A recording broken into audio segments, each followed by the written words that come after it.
नमस्कार मंडळी, मी आहे तुमची दर्शना फ्रॉम माय सिक्रेट रेसिपी. आणि आज आपण एक विशेष रेसिपी पाहणार आहोत, ती म्हणजे फराळी डोसा. फराळी डोसा हा विशेषतः उपवास किंवा धार्मिक उत्सवाच्या काळात बनवला जातो. हा डोसा खूपच चविष्ट आणि अगदी सोपा आहे, त्यामुळे तुम्ही घरच्या घरी सहज बनवू शकता. चला तर मग रेसिपीकडे वळूया. इथे मी सर्व साहित्य एकत्र करून घेतले आहे. त्यामध्ये अर्धा कप राजगिऱ्याचं पीठ, अर्धा कप रवा, अर्धा कप दही, 2 चमचे हिरव्या मिरचीची पेस्ट आणि चवीपुरता मीठ.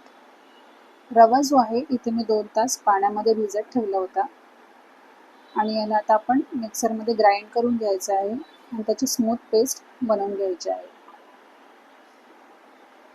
आता इथे मी एका डीप बाउलमध्ये हे राजगिऱ्याचे पीठ आहे ते घालूया. त्यानंतर आपण यामध्ये ॲड करणार आहोत अर्धा कप दही. दही ॲड केल्यानंतर आपण ॲड करणार आहोत 2 चमचे हिरव्या मिरचीची पेस्ट. त्यानंतर ॲड करणार आहोत जे आपण आता वाटून घेतलं होतं, ग्राइंड करून घेतलं होतं, तो रवा आणि चवीपुरता मीठ. आता ह्या सगळ्याला आपल्याला एकजीव करून घ्यायचं आहे. रवा जो आहे हा पचायला अगदी सोपा असतो आणि तो शरीराला त्वरित ऊर्जा देतो, जे उपवासाच्या काळात खूप महत्त्वाचे असते. रव्यामध्ये प्रथिनं, कार्बोहायड्रेट्स, फायबर तर असतंच, त्यामुळे तुम्हाला दीर्घकाळ भूक लागण्याची शक्यता कमी असते. रव्याचा वापर अनेक पाककृतीमध्ये केला जाऊ शकतो, जसे की उपमा, रवा लाडू आणि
कशी वाटली तुम्हाला माझी आजची रेसिपी? जर तुम्हाला आजची ही रेसिपी आवडली असेल तर व्हिडिओला लाईक करा, शेअर करा आणि सबस्क्राईब करायला विसरू नका. उद्या आपण पुन्हा भेटू अशाच एका नवीन फराळी रेसिपी सोबत. तोपर्यंत धन्यवाद.